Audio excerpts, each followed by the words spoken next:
Hi, everybody. You can see how we all feel so passionate about the anti-Semitism that we see spreading across our colleges and universities, and I'll add my voice to that.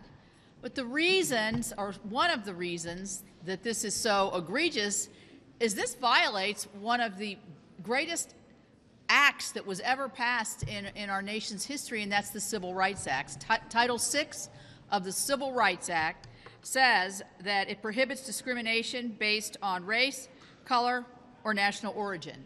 And these colleges and universities are allowing these protesters to break the law, and their faculty in some cases.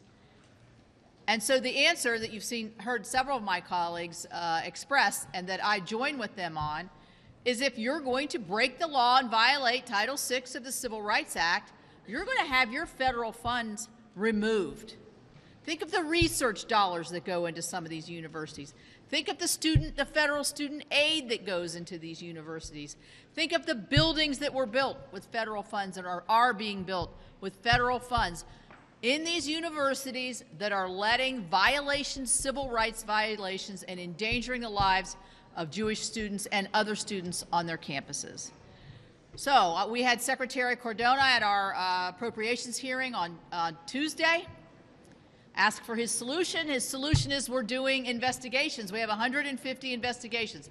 How long is that going to take? What's the end of that? I said, do you have somebody on the campus at Columbia University that's overseeing this, that's watching what's going on? No, no. So the Biden administration doesn't even have anybody there to actually record and watch and see the civil rights violations that are occurring firsthand. That shows you the lackadaisical attitude they're having towards this.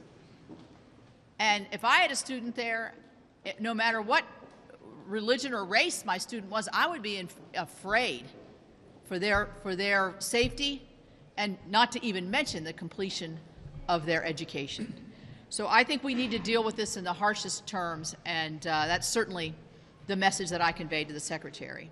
Last week, while we were gone, this administration continued the war on coal with 4 extremely egregious regulations that came out, one of which will extinguish every single coal-fired power plant, no matter how much life is left in that plant. Many of them are older plants. It also will make it nearly impossible to build a new natural gas-powered power plant. So we have an administration who's telling us to drive electric cars. We've got AI coming on. We've got data centers coming on that are huge consumers of power.